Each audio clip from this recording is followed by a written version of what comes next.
నమస్తే, welcome to Leo. ఆంగ్ల నూతన సంవత్సర శుభాకాంక్షలు.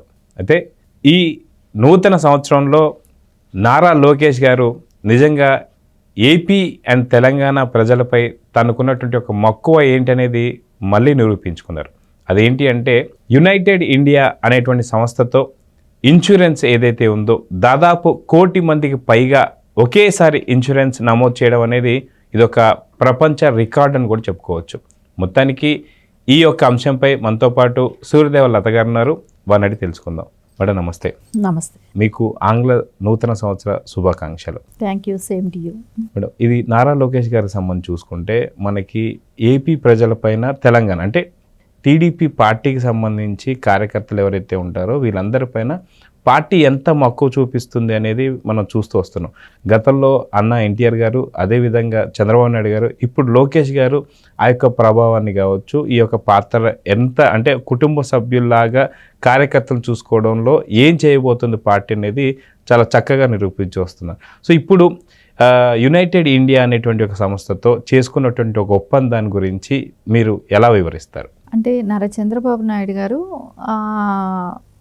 ఆయన అధికారంగా కానివ్వండి, అధికారంలో ఉన్నప్పుడు కూడా కానివ్వండి, మళ్ళీ తర్వాత ఆయన పార్టీని చూసుకునే విధానం కానివ్వండి, కేడర్ పరిస్థితి ఎట్లా ఉంది ఏంటనే కానివ్వండి, అవన్నీ నారా చంద్రబాబు నాయుడు గారు భుజస్కంధాల మీదే నడిచాయి చాలా సంవత్సరాల వరకు కూడా. ఎందుకంటే ఎన్టీఆర్ గారు పరిపాలన విధానం చూసుకునేవాళ్ళు ఫస్ట్ నుంచి కూడా. కార్యకర్తల ఇదన్నీ పట్టించుకుంది నారా చంద్రబాబు నాయుడు గారు. ఆ తర్వాత ఆపోజిషను లోకేష్ గారు తీసుకోవటం జరిగింది. లోకేష్ గారు ఎప్పుడైతే పార్టీలో ఎంటర్ అయ్యారో అప్పటి నుంచి కార్యకర్తలకి ఒక బీమా లాంటిది, ఇన్సూరెన్స్ లాంటిది పెట్టాలనే ఆలోచనే కానివ్వండి. సో అది తర్వాత వాళ్ళకి ఏదైనా విపత్తు జరిగిన వెంటనే వాళ్ళకి అందే విధంగా ఆ ప్రాసెస్ని ముందుకు తీసుకెళ్ళటమే కానివ్వండి, 2 లక్షల బీమా పెట్టడమే కానీ, మళ్ళీ డిజిటల్ కార్డులు రావటం కానివ్వండి.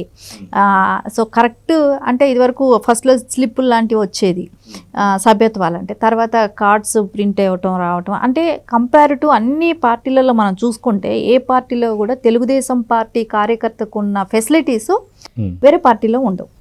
ఎందుకంటే వాళ్ళు ఏదో నెంబర్ కౌంటింగ్కి చేసేసుకుంటారు కానీ వాళ్ళకి ఇచ్చే బెనిఫిట్స్ ఏంటి, ఒక కార్యకర్తకి ఏదైనా ఒక ఆపద అంటే వాళ్ళు ఏ రకంగా ఆదుకుంటున్నారు అనేది చూస్తే ఏ పార్టీలో కూడా ఉండదండి. ఖచ్చితంగా అది తెలుగుదేశం అనేది ప్రతి కార్యకర్త గుండెల మీద చేసుకొని చెప్తాడు. అయితే మీరు అన్నట్టు ఖచ్చితంగా టీడీపీ పార్టీ అంటే తెలుగుదేశం పార్టీ ఏదైతే ఉందో ఖచ్చితంగా ఇది కార్యకర్తల పార్టీ అని చెప్పేసి కూడా అంటుంటారు. సో ఎన్నో రకాలైనటువంటి ఒక లోటుపాట్లు కానీ లేదంటే సమస్యలు కానీ రాష్ట్రంలో ఏర్పడ్డప్పుడు కూడా ఖచ్చితంగా తిరిగి నిలబడగల పార్టీ ఏదైనా ఉంది అంటే మనకు తెలుగుదేశం పార్టీ అని చెప్పి మనం వింటూ ఉంటాం.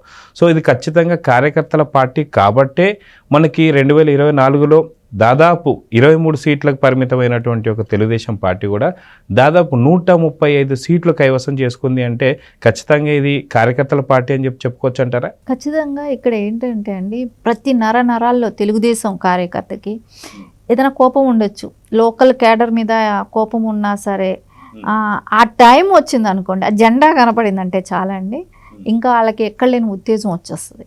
సో బాబు గారు వస్తున్నారంటే చాలు ఆ నియోజకవర్గం అంటే మర్చిపోతారు, వాళ్ళకు ఉన్న లోకల్ ఇష్యూస్ కానివ్వండి ఇవన్నీ మర్చిపోతారు. అక్కడికి అందరూ ఒకటే అయిపోతారు, ఒకటే పార్టీ. సో మాది పార్టీ కోసం ఒక పాట మాత్రం చాలా ఊపుని తీసుకొస్తుంది. అది అన్న ఎన్టీఆర్ గారికి సంబంధించిన టైంలో వచ్చినటువంటి పాట, కదిలి రండి తెలుగుదేశం కార్యకర్తల. ఒక పాట సరిపోతుంది అంటారా? ఖచ్చితంగా అండి.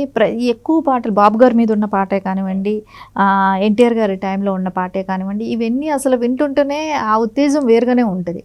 సో మనం ఒక్కటేనండి ఇక్కడ కార్యకర్తలకు మటుకు అంటే వాళ్ళని బాబు గారు ఎప్పుడు చెప్తారు, కార్యకర్తలు లేనిది తెలుగుదేశమే లేదనేది. మనం చూసాం ఎంతమంది నాయకులు మారిపోతూనే ఉంటున్నారు, మళ్ళీ వాళ్ళు వచ్చినా రిసీవ్ చేసుకుంటున్నారు, వాళ్ళు వెళ్ళిపోయినా పట్టించుకోవట్లేదు, మళ్ళీ మాకు పార్టీ అంటారు.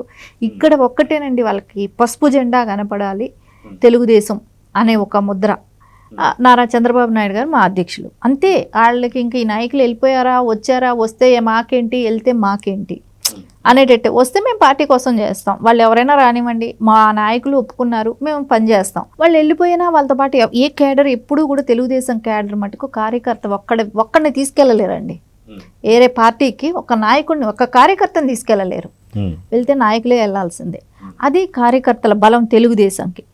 ఆ బలంతోనే నారా లోకేష్ గారి ఆలోచన ఏంటంటే ఈ కార్యకర్తలకి మనం ఏమైనా చేయాలనే ఒక ఆలోచనతో ఆయన సో 2 లక్షల సభ్యత్వం పెట్టడమే కానివ్వండి, దాన్ని ఈ రోజున 5 లక్షలు చేయటం అనేది, ప్రమాద బీమాని 5 లక్షలు చేయటం కానివ్వండి, అంటే ఆ 2 లక్షలు ఉన్నప్పుడే 1,39,00,000 వరకు అంటే విపత్తులు ఇలా జరిగినప్పుడు ఇప్పటి వరకు అంత పంచారు, కానీ ఇక్కడ ఇప్పుడు 5 లక్షలు చేశారు ఆల్రెడీ. ఇప్పుడు దానికోసం ఈ నెల జనవరి 1 నుంచే అది ఇన్సూరెన్స్ స్టార్ట్ అయిపోయింది.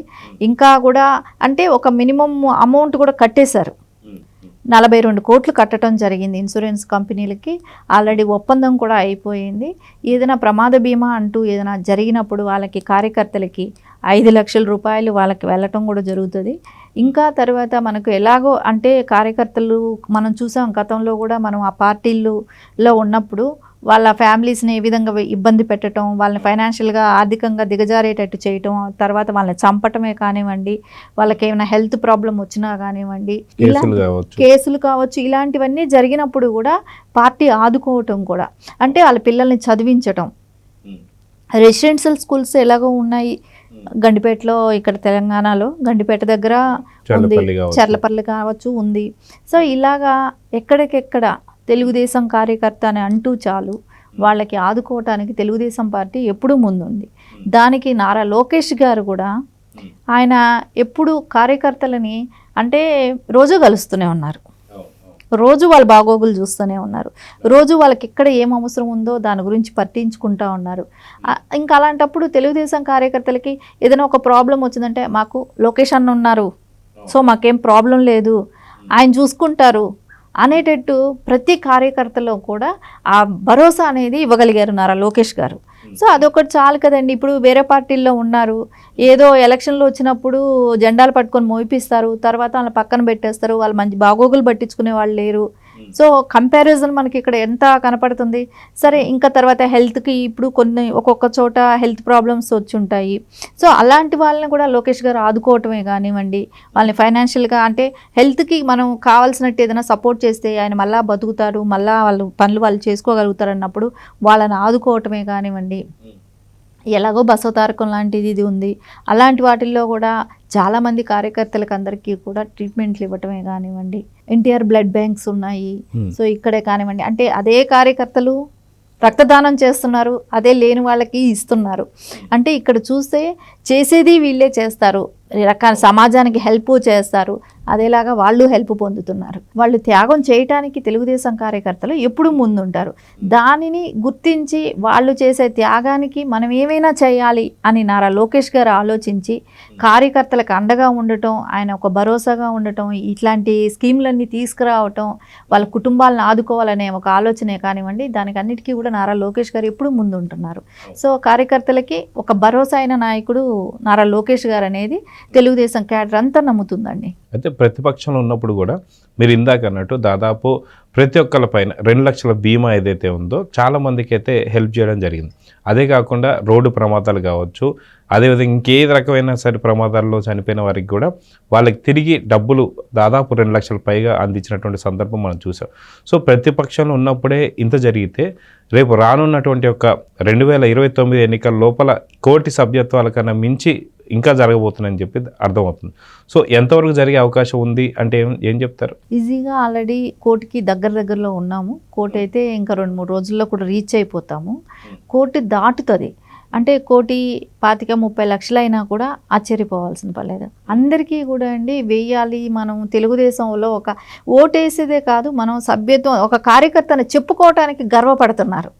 తెలుగుదేశం కార్డు నా చేతి ఉంది, నేను ఒక తెలుగుదేశం కార్యకర్తని అని చెప్పుకోవడానికి గర్వపడే స్థాయిలో తెలుగుదేశం పార్టీ ఉంది. సో అందుకని ఖచ్చితంగా ఎవరైనా కూడా ఏంటంటే అండి, తెలుగుదేశం ఇప్పుడు ఈ రోజున తెలంగాణలో కూడా పుంజుకుంది, ఇప్పటికే 1.5 లక్ష దాటేసింది. అంటే ఇక్కడ కూడా ఎలా ఉందంటే తెలుగుదేశం సభ్యత్వం తీసుకోవాలి అనేది ఒక బాగా, ఎందుకంటే 5 లక్షలు అనేది ఏ పార్టీ కూడా ఇప్పటి వరకు చూసుకుంటే ఏ పార్టీ కూడా ఎక్కడ చేయలేదు కూడా. అంటే 2 లక్షలే చేయలేని పార్టీలు ఉన్నాయి, మనం 2 లక్షలు ఆల్రెడీ చేసి చూపెట్టేసాం. ఎందుకంటే తెలంగాణలో కూడా చాలామంది లబ్ధి పొందిన వాళ్ళు ఉన్నారు, ఈ 2 లక్షల బీమా తీసుకున్న వాళ్ళు. సో అదేలాగా ఇప్పుడు 5 లక్షలు అనేటప్పటికి ఏ ఇన్సూరెన్స్ కంపెనీలే ఏవి ఇవ్వండి 100 రూపాయలు, అది తెలుగుదేశం ఆ భారం మోస్తుంది కదా. సో ఖచ్చితంగా నాయకులు కార్యకర్తలు అందరికీ కూడా ఎట్లా ఉందంటే ఈ రోజున మేము తెలుగుదేశం పార్టీలో ఒక సభ్యత్వం తీసుకున్నాం, మా దగ్గర ఒక తెలుగుదేశం కేడర్లో మేము ఒక భాగస్వామ్యం, మేము తెలుగుదేశం ఒక కార్యకర్తగా ఉండడానికి గర్వపడుతున్నాం అని వాళ్ళందరూ కూడా సంతోషంగా కార్డు తీసుకోవడానికి ఇష్టపడుతున్నారండి. సో చూద్దాం మేడం, ఖచ్చితంగా ఏదైతే యునైటెడ్ ఇండియా అనే ద్వారా మనకి సంబంధించి ఇన్సూరెన్స్ అయితే స్టార్ట్ అయింది. ఖచ్చితంగా 2025 జనవరి నుంచి డిసెంబర్ వరకు కూడా ఇది కొనసాగుతుంది. సో చూద్దాం మేడం, అందరికీ మంచి జరగాలని కోరుకుందాం. నమస్తే. నమస్తే. Please subscribe to Leo News for more videos.